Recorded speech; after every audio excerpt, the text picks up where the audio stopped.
another bad first half. Obviously, it was a big problem, and we just played poorly. A little better in the second half, but you can't be a team that's reactive and expect to be successful or have consistency. So we're going to have to be a lot better on Wednesday. All right, first question here. Hey, Coach. Leandro Saha from ESPN Brazil. After not going with the two bigs in the first game, they played a big stretch with that of the game with the Hartenstein and Holmgren. Do you feel like this had a big impact on the result tonight? I don't know if there was any lineup that they used that wasn't impactful for them. Over here on the left. Yeah, Zach Osterman, Indianapolis Star. I guess just asking about Tyrese. He kind of struggled to get engaged with the game the first couple quarters. He does kind of find it there in the fourth quarter. Does anything change from him, from your perspective, in terms of just kind of being able to get a little bit more engaged and see some of those shots fall?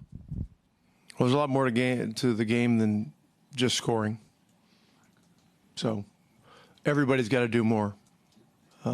Starts with the best players. Starts with Tyrese and Pascal and Miles, who will be in here to talk to you guys.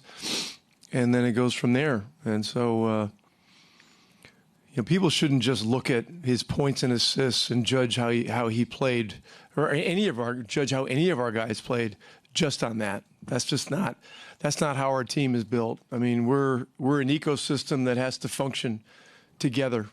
And, stats, we got to score enough points to win the game. But who gets them and how they get them, not important. First row here. Just 34 points in the paint in both of these games. You guys talk about being a paint to great team. What are the Thunder doing so well to keep you guys from playing the way that you want in there?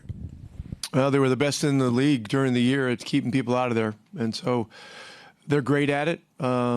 We've got to find ways to get the ball in there. And, it's just... There are so many things that have to go right on a set of two possessions to get the ball into the heart of their defense. You've got to get a stop, a rebound. You've got to be able to get the ball up the floor without a turnover, and then you've got to be able to get it into the lane and to the rim. And it's a tough task. So, we'll look at it. There were some stretches where we did some good things attacking the paint, but there weren't enough. Second row middle. Talk about a lot responding to the kind of the runs that they go on, and trying to basically respond to those. I mean, what can you say about their depth? Obviously, Wiggins comes in, has a big game for them. Caruso hits some big shots. I mean, how can you guys respond better to those things as far as you guys go offensively?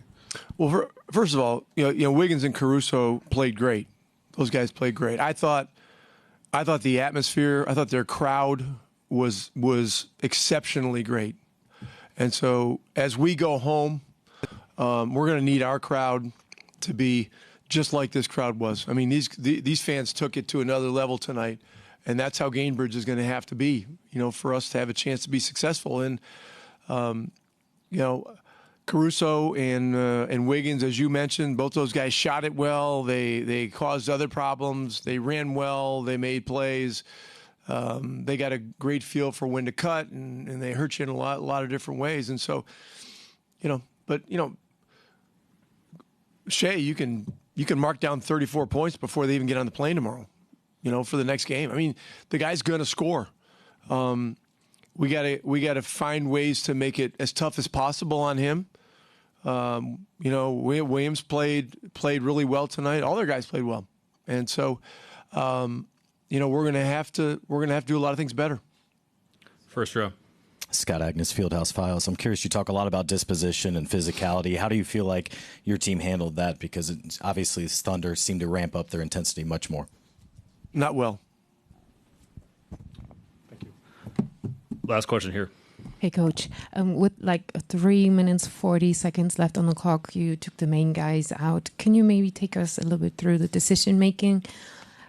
When you decide, okay, it's over now, we're not trying to the very end, and how do you come up with the decisions? Yeah, it's just, NBA coaching sometimes you have to make tough decisions. Thank you. Thanks, guy. That was an easy one.